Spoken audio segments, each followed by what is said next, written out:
देखे तब मेरे राम जी ने शमी के पेड़ को प्रणाम करा और कहा, हे भोलेनाथ, आपको मैं शमी के वृक्ष में मानकर प्रणाम कर कर लंका पर चढ़ाई कर रहा हूँ। और उस शमी के वृक्ष को नमन कर कर मेरे राम जी लंका पर चढ़ाई कर देते हैं, विजय प्राप्त करते हैं, जीतते हैं और वापिस जब आते हैं, वापिस जब अयोध्या जाते हैं तो मन में आया कि मैं अयोध्या के वासियों को दूं क्या? स्वर्ण बांटा। माता कौशल्या जी ने, माता कैकेयी जी ने, माता सुमित्रा जी ने स्वर्ण बांटा। राम जी से पूछा गया, संतों ने, साधुओं ने, तपस्वियों ने, ऋषियों ने पूछा, हमें स्वर्ण नहीं चाहिए, पर स्वर्ण की कीमत के बराबर कोई ऐसी वस्तु दी जाए जो स्वर्ण की कीमत से भी परिपूर्ण हो। तब एक शमी का पत्ता मेरे राम जी ने संतों को, ऋषियों को, साधुओं को दिया। एक शमी का पत्ता। आज भी जिस दिन रावण मरता है, रावण को जिस दिन जलाया जाता है, क्या बोलते हैं उसको? विजय दशमी। विजय दशमी के दिन शमी का पत्ता, अब इधर का नहीं मालूम इधर देते कि नहीं देते, पर हमारे उधर नियम है, शमी का पत्ता विजयदशमी के दिन आज भी लोगों को दिया जाता है। क्यों देते? उसका कारण क्या है? क्योंकि राम जी ने स्वर्ण के आभूषणों के बराबर, हजारों स्वर्ण मुद्राओं के बराबर एक शमी के पत्ते की मूलता कही है। और शमी का पत्ता संत, ऋषि, साधु, गुरुजन को दिया कि ये मेरे शंकर का एक स्वरूप है। ये शमी का पत्ता नहीं, ये वैभव को प्रदान करने वाला, एक आनंद सुख देने वाला। केवल एक कथा नहीं है शमी के वृक्ष की।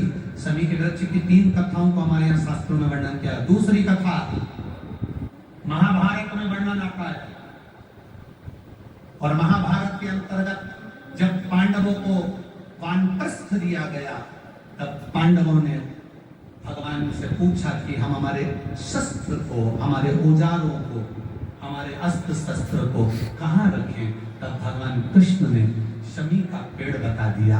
शमी के वृक्ष के नीचे पांडवों ने अपने अस्त्र शस्त्र उस शमी के पेड़ के नीचे गाड़ दिए।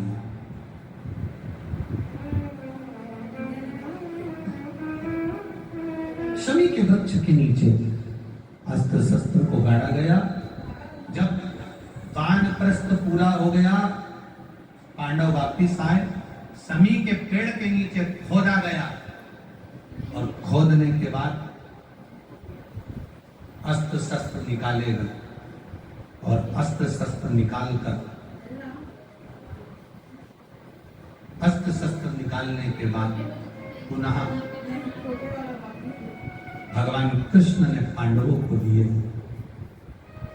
पांडवों ने उन अस्त्र शस्त्र की पूजन शमी के वृक्ष के नीचे करी, तो भगवान कृष्ण ने कह दिया, आज आपने पूजन करी है, विजय दशमी का जो दिन होगा, लोग अपने घरों में शस्त्र की पूजन करेंगे, शमी के पत्ती का स्मरण करेंगे, उसके घर में कभी संपदा की कमी नहीं होगी और वीरता का आनंद होगा।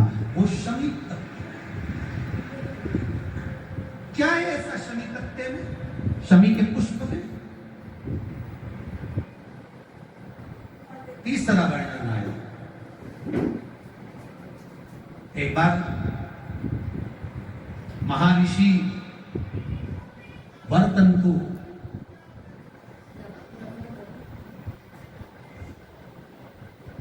अपने शिष्य, जिसका नाम था कोस, वर्तंतु ऋषि अपने शिष्य कोस को विद्याध्ययन करा रहे थे, और विद्याध्ययन कराते कराते सब कुछ पढ़ाया, अच्छी विद्या और होना चाहिए, गुरु का काम यही होना चाहिए, विद्याध्ययन कराए, श्रेष्ठता में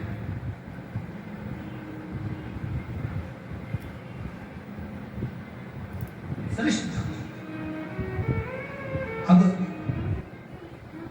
वर्तंतु ऋषि ने जब अपने शिष्य कौत्स को विद्या अध्ययन कराई, सारी विद्या का अध्ययन पूर्ण हो गया, कौत्स अच्छे पढ़ गए, विद्या अध्ययन पूर्ण हो गया, सारे रसतत्व कौत्स को प्राप्त हो गए, कौत्स सारी विद्याओं में निपुण हो गए, सारी विद्याओं में। गुरु ने उसकी परीक्षा, वर्तंतु ने परीक्षा, सबने कोर्स पास हो गए, सब में पास, सब में उत्तरी।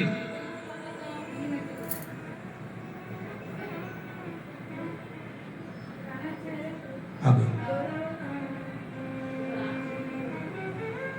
कोर्स ने आज गुरु वर्तंतु जी को प्रणाम करा, नमन करा, और नमन कर कर वहां से जाने लगे तो वर्तंतु ऋषि ने रोका कोर्स को, कोर्स रुको जी गुरुदेव आज्ञा दीजिए।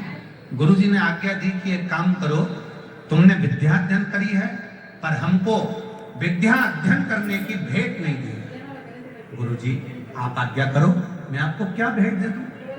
आप आज्ञा तो करो, मैं आपको दूं क्या? क्या प्रदान करूं मैं आपको? आप बोलिए। गुरु जी ने कहा 14 करोड़ सोने की मुद्रा। वर्तंतु जी कहते हैं कि मैंने जो तुम्हें पढ़ाया, विद्या अध्ययन कराया, उसके लिए 14 करोड़ स्वर्ण मुद्रा मुझे ला कर दीजिए। कोस की आंख में से आंसू बहने लगे। गुरुवर, मैं एक साधारण सा ब्राह्मण का बालक, साधारण सा ब्राह्मण का बालक और 14 करोड़ सोने की मुद्रा में विद्या अध्ययन करने के लिए, या मैंने जो पढ़ाई करी या विद्या अध्ययन करी उसके लिए मैं 14 करोड़ सोने की मुद्रा कहां से दे सकता हूं? कैसे दे सकता हूं?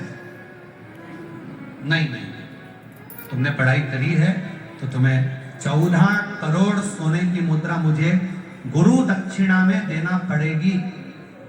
14 करोड़ सोने की मुद्रा मुझे ला कर दो। कोस की आंख में जल भरा हुआ था। मैं ब्राह्मण का बालक हूं, कहां से ला कर दूंगा साहब? कैसे ला कर दूंगा? कैसे लाऊं? कहां से लाऊं? कोस आंख में आंसू भरकर रोते रोते राजा रघु के पास चले। राजा रघु, जिनसे रघुवंश बना था, जिससे रघुकुल की रीत रखाई थी, उस राजा रघु के पास में कोस ब्राह्मण पहुंच गए। कोस की आंख में आंसू भरे हुए हैं, आंखों में जल भरा हुआ है। एक शमी की पत्ती, एक शमी के पुष्प का महत्व क्या होता है उसको जरा अच्छे से समझना। ये शंकर भगवान के 3 नंबर का पुष्प का वर्णन चल रहा है, शमी के पुष्प।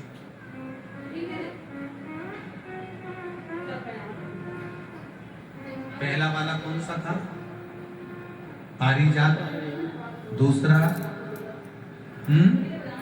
कनेर। आज कौन सा चल रहा है? शमी। इसके महत्व को जरा ध्यान से समझिएगा। यहां तक शमी के फूल का महत्व कहा गया है। कोई 24 घंटे भी अगर मदिरा में डूबा रहता है, नशे में डूबा रहता है, चाहे वो मदिरा का नशा हो, चाहे वो किसी चीज का भी नशा हो, उस तक के लिए शमी का पुष्प बड़ा कारगर बन जाता है। शिव जी को बस कहाँ चढ़ाना है और उसका प्रयोग कैसे करना है, वहां तक लाभ कर जाता है। कितना भी मदिरा में डूबा गया, वहां तक के लिए ये शमी का पुष्प और शमी की पत्ती कारगर है। वैभव के लिए तो है, संपदा के लिए तो है, धन के लिए तो है, पर शमी की पत्ती की महत्वता और पुष्प की महत्वता कोई साधारण नहीं है। कोस रो रहा।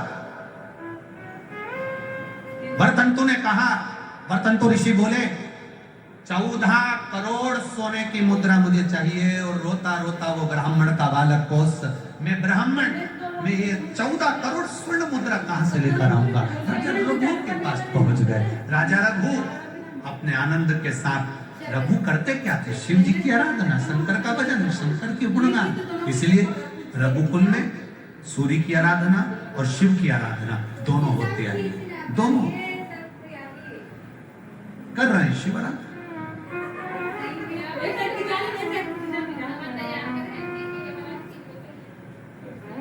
बाबा का गुणगान, बाबा का स्मरण जपते हैं।